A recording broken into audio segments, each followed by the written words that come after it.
नमस्कार, आप देख रहे हैं एक न्यूज़ 24। मैं हूं फरीदा गजर। इस वक्त की बड़ी खबर बिहार से है। बिहार सरकार के वरिष्ठ मंत्री श्रावण कुमार एक बार फिर चर्चा में है, चाहे वो उनकी नीतिगत सक्रियता हो या जनता से जुड़ाव। मंत्री श्रावण कुमार इन दिनों लगातार सुर्खियों में बने हुए हैं। चलिए आपको दिखाते हैं कि आखिर क्या है पूरा मामला और क्या कह रहे हैं मंत्री जी खुद। बोलिए, बताइए। प्रधानमंत्री का कार्यक्रम है, पीएम आवास की राशि बढ़ेगी क्या?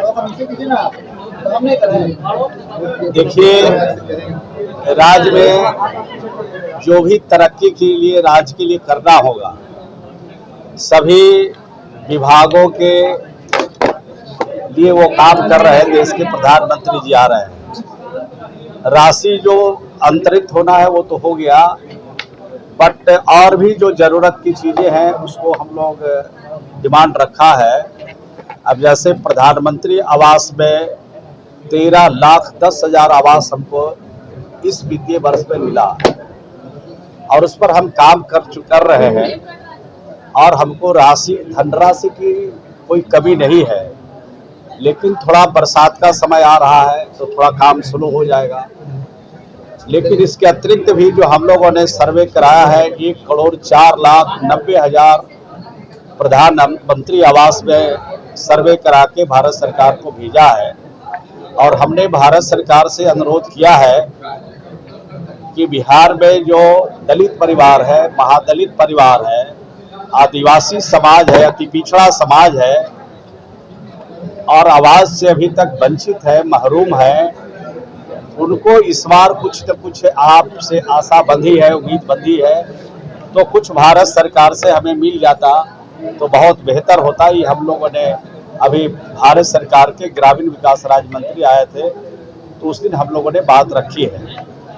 और बाकी जो हमारी ग्रामीण विकास की योजनाएं हैं उसमें मनरेगा में जो मटेरियल का पैसा है वो भी रिलीज हुआ है, लेकिन और जो बकाया है उसको भी रिलीज करने का अनुरोध किया है। तो मैं समझता हूं भारत सरकार बिहार के लिए जो कुछ भी करना है, जो भी कदम उठाना है उठाएंगे। और प्रधानमंत्री जी जब आ रहे हैं तो मैं समझता हूं कि ग्रामीण विकास की जितनी योजनाओं में पैसा की जितनी आवश्यकता होगी, प्रधानमंत्री दिल खोल के बिहार को देंगे। लगातार सवाल खड़े कर रहे हैं विपक्ष, इसकी ज्यादा कि बिहार में लॉ एंड ऑर्डर स्थिति बिल्कुल खराब कर रही है। नहीं, देखिए, दुखद घटना जो हो रही है और जो भी छिटपुट घटनाएं हो रही है हमारे लिए चिंता का विषय है। और इन परिवारों को जितनी भी सहायता हो सकती है सरकार की तरफ से की जा रही है। और अपराधी कोई भी हो वो किसी भी कीमत पर बचने वाला इस राज्य में नहीं है। आपने देखा एक एक घटना का उद्भेदन हो रहा है, एक एक घटना में जो लोग संलिप्त है उन पर कार्रवाई हो रही है और घटना की समीक्षा भी सरकार कर रही है कि अलग अलग नेचर के मामले हैं। व्यक्तिगत चीजों में ज्यादा आजकल इस तरह की हत्याएं हो रही है, व्यक्तिगत झगड़ा में हत्या हो रही है।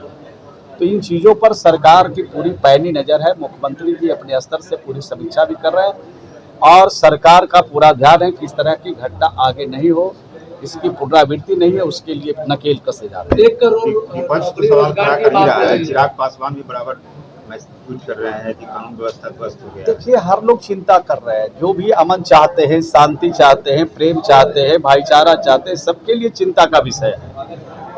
और जो लोग सिर्फ सवाल उठाना चाहते हैं उनसे अनुरोध करना चाहते हैं कि सवाल उठाने के बजाय लोगों में शांति कैसे हो, अमन कैसे आए, प्रेम कैसे बढ़े, इसका कुछ रास्ता बिहार के लिए और देश के लिए दिखाना चाहिए। 1 करोड़ नौकरी रोजगार का आप लोगों ने कैबिनेट से भी स्वीकृति हो गई है क्या? तो अभी तो माननीय मंत्री जी ने आपको बताया विस्तार से। संतोष नहीं हो रहा है आपको भी नौकरी में जाना है।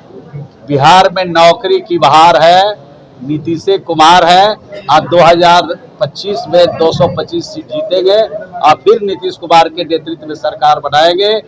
12 लाख नौकरी भी देंगे चुनाव से पहले और 38 लाख लोगों को रोजगार भी देंगे। एसपी आजम ने जिस तरीके से अपशब्द का इस्तेमाल किया उसको लेकर कहने का लगातार इस तरीके का सवाल, क्योंकि हमने देखा नहीं है, देखते हमारे बाहर से। तो ये थे बिहार सरकार के मंत्री श्रावण कुमार, जिन्होंने साफ तौर पर अपनी बात रखी और कहा बिहार में नौकरी की बहाल बिहार में नौकरी की बहाल है और नीतीश कुमार है, और ये भी कहा कि 12 लाख नौकरी भी देंगे और बिहार के विकास को लेकर फिर से भरोसा दिलाया।